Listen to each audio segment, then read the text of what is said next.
Now next topic is apoptosis and necrosis from chapter 5 cell cycle, and this is also the last topic of this chapter. अब ये जो हमारे पास processes हैं apoptosis and necrosis, ये basically जो है वो हमारे पास फिनोमिना होते हैं सेल डेथ। मतलब ये दोनों जो हैं वो किससे हमारे पास रिलेट करते हैं, सेल डेथ, यानी कि इसमें सेल्स की जो है वो क्या हो जाती है जी, डेथ हो जाती है। तो कैसे होती है, मतलब ये इनमें क्या मैकेनिज्म होता है, एपोप्टोसिस क्या मैकेनिज्म है हमारे पास, नेक्रोसिस क्या मैकेनिज्म है हमारे पास, अब इन्हें हम जरा डिटेल से देख लेते हैं। तो ये हमारे पास फर्स्ट आ जाता है जी एपोप्टोसिस। एपोप्टोसिस में हम फर्स्ट देखते हैं, apoptosis is one of the program cell death.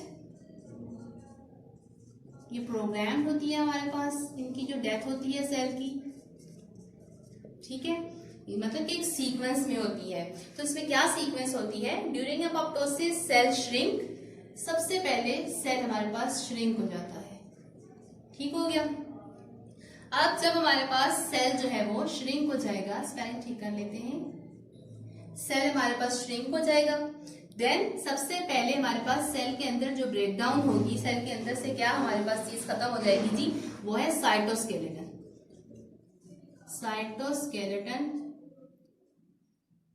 से लॉस्ट साइटोस्केलेटन, ऐसे कर लेते हैं, लॉस्ट साइटोस्केलेटन। सेल श्रिंक हो गया, श्रिंक होने के बाद सबसे पहले इसने अपना साइटोस्केलेटन खो दिया। साइटोस्केलेटन हमारे पास वो स्ट्रक्चर होता है जो सेल को शेप देते हैं, ठीक है, सेल को स्ट्रेंथ देते हैं। अब डेफिनेटली जब ये शेप देने वाला स्ट्रक्चर ही नहीं रहेगा तो इसका मतलब है सेल की शेप क्या हो जाएगी जी, डिस्टर्ब हो जाएगी। लाइक ये हमारे पास अगर एक सेल है, इसकी शेप है, जब साइटोस्केलेटन निकल जाएगा तो ये कुछ इस तरह का स्ट्रक्चर बन जाएगा, ठीक है, हम कहेंगे अब इस सेल की कोई शेप नहीं है। देन आफ्टर दैट साइटोस्केलेटन के डैमेज होने के बाद इसमें जो क्रोमैटिन मटेरियल है, सेल के अंदर जो क्रोमैटिन मटेरियल न्यूक्लियस में प्रेजेंट है, क्रोमैटिन मटेरियल जो है ब्रेकडाउन, क्रोमैटिन मटेरियल की ब्रेकडाउन हो जाएगी, ये टूटने लग जाएगा, ठीक है। इसका मतलब है जो न्यूक्लियस है, जब क्रोमैटिन मटेरियल हमारे पास इसकी ब्रेकडाउन होगी, न्यूक्लियर एनवेलप खत्म हो जाएगा। न्यूक्लियर एनवेलप खत्म होने की वजह से न्यूक्लियस जो है वो स्प्रेड हो जाएगा, ठीक है। न्यूक्लियस हमारे पास सेल में जो प्रेजेंट है, न्यूक्लियस स्प्रेड हो जाएगा, spread in the form of several chromatin bodies, several chromatin bodies, बहुत सारी क्रोमैटिन बॉडीज बनने लग जाएंगी न्यूक्लियस के अंदर, ठीक है। फिर हम ये कह सकते हैं कि जो सेल मेम्ब्रेन है, जो आउटर इसका जो पार्ट है सेल मेम्ब्रेन, इसमें इरेगुलर स्ट्रक्चर बनने लग जाएंगे जिन्हें हम ब्लेब्स कहते हैं, ठीक है। Then blebs break up from the cell, फिर उसके बाद ये सारा पार्ट हमारे पास ये अलग अलग होते जाएंगे, ठीक है। ये सारे के सारे एक पूरे पार्ट के अंदर से ये अलग, ये अलग, ये अलग, ये स्ट्रक्चर जो अलग अलग होते जाएंगे, इन्हें हम एपोप्टोटिक बॉडीज का नाम देंगे, ठीक है। फिर हमारे पास क्या बनेगी, एपोप्टोटिक बॉडीज बन जाएंगी सेल के ब्रेक होने से, ठीक है। स्ट्रक्चर हमारे पास बनेंगे एपोप्टोटिक बॉडीज।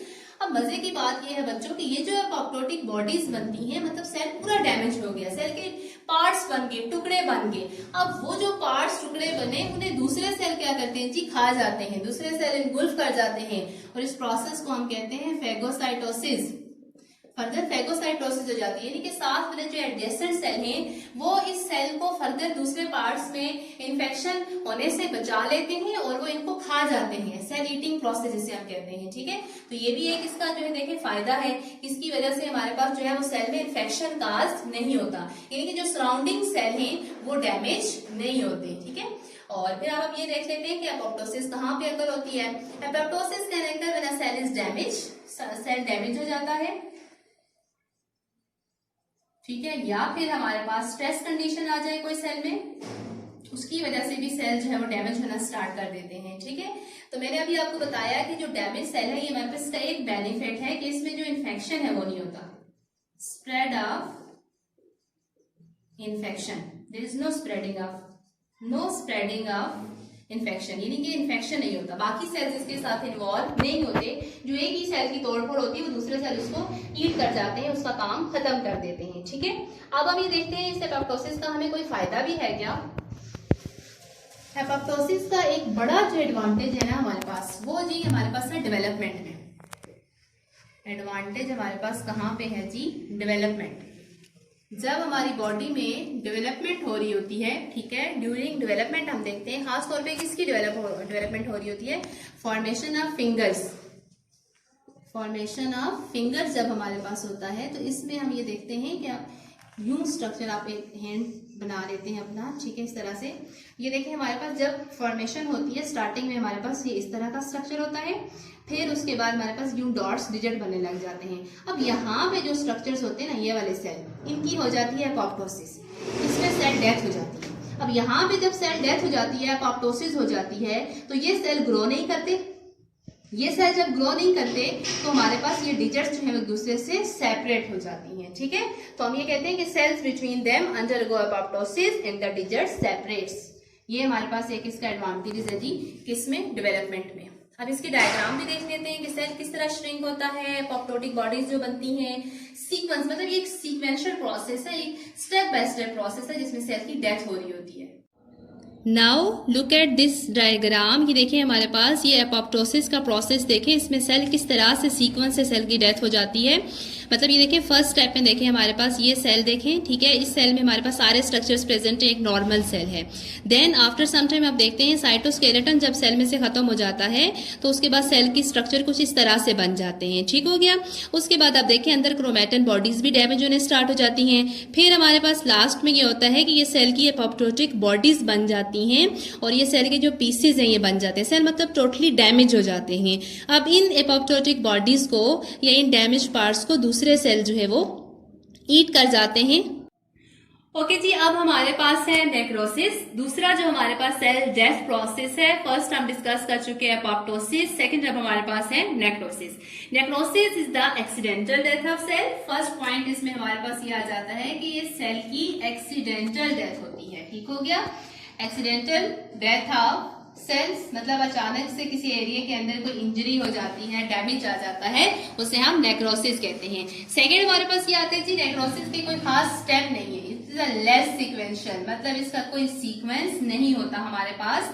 मतलब जब सेल की डेथ होती है तो हमारे पास सेल डेथ का जो मैकेनिज्म होता है वो ऐसा कोई नहीं होता, ठीक है, कोई सीक्वेंस नहीं होता लाइक एपोप्टोसिस। इसी तरह अब हम देखते हैं कि हमारे पास ये जो सेल डेथ होती है मतलब कि नेक्रोसिस होती है, तो इस नेक्रोसिस की काजेज हमारे पास क्या क्या हो सकती है। नेक्रोसिस काजेज में हमारे पास इंजरी आ सकती है, ठीक है, सेल किसी भी पार्ट की किसी भी इंजरी में डैमेज हो जाते हैं। फिर कोई किसी किस्म का इन्फेक्शन आ सकता है हमारे पास, ठीक है। फिर इसी तरह से वायरल इन्फेक्शन हो गया एटसेट्रा, या इस तरह से हमारे पास कैंसर भी आ सकता है, क्योंकि कैंसर सेल्स भी जो है हमारे पास दूसरे सेल्स को डैमेज कर देते हैं। देन नेक्रोसिस हमारे पास इसकी एक और वजह भी हो सकती है, may also due to the condition called as hypoxic condition, ठीक है। हाइपोक्सिक कंडीशन में ये होता है हमारे पास लेस ऑक्सीजन, जब मतलब सेल ऐसे एनवायरनमेंट में होता है जब उसे ऑक्सीजन नहीं मिलती तो डेफिनेटली फिर भी सेल की डेथ स्टार्ट हो जाती है, और वो जो सेल की डेथ होती है वो भी नेक्रोसिस में आती है। अब हम ये देखते हैं कि नेक्रोसिस के दौरान होता क्या है हमारे पास। ड्यूरिंग नेक्रोसिस जैसे ही मतलब सेल डैमेज होना स्टार्ट होते हैं तो सेल को डैमेज करने के लिए कुछ एंजाइम रिलीज हो जाते हैं। वो एंजाइम्स उन्हें हम कहते हैं lysosomal enzyme. Lysosomal enzymes release होते हैं सेल में, स्पेशल किस्म के एंजाइम्स होते हैं। ये लाइसोसोमल एंजाइम्स जो है वो सेल के कंपोनेंट्स को ब्रेक कर देते हैं, ब्रेक कंपोनेंट्स, ठीक है।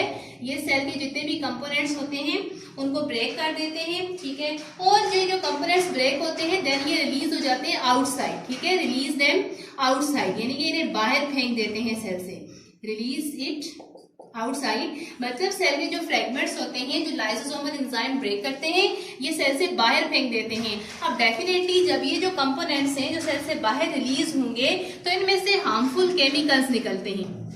वो जो हार्मफुल केमिकल्स निकलते हैं वो साथ में दूसरे सेल्स को भी क्या करते हैं जी, डैमेज करते हैं। डैमेज हम कह सकते हैं डैमेज अदर सेल्स, दूसरे सेल्स को डैमेज करते हैं, मतलब कि ये इन्फेक्शन काज करते हैं। यानी कि जो नेक्रोसिस में हमारे पास सेल डेथ होती है इसमें नेबरिंग सेल जो हैं वो भी इसमें जो है वो हमारे पास डैमेज हो जाते हैं और प्रॉपर एक इन्फेक्शन साइट बन जाती है और बहुत ज्यादा इन्फेक्शन काज हो जाता है। जबकि हमने देखा था एपोप्टोसिस में ऐसा कुछ नहीं होता। एपोप्टोसिस में एक सीक्वेंस से सेल डेथ होती है और वो दूसरे सेल उसको इन्वॉल्व कर जाते हैं और जो है हमारे पास इन्फेक्शन काज नहीं होता। तो ये एक बेसिक डिफरेंस भी है हमारे पास एपोप्टोसिस एंड नेक्रोसिस में। इसकी एग्जांपल देख लेते हैं।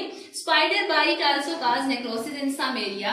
अब अगर किसी को जो है वो स्पाइडर बाइट कर जाती है या कोई भी हनी बी या कोई भी बीज जो है वो बाइट कर जाती हैं, उसके रिजल्ट में आप देखते हैं वो पूरा जो एरिया है वो स्वॉलन हो जाता है। उसमें ये होता है कि एक सेल जो है उसके साथ बाकी नेबरिंग सेल भी इन्फेक्ट होते हैं और वो पूरे सेल्स के अंदर इन्फेक्शन काज हो जाता है।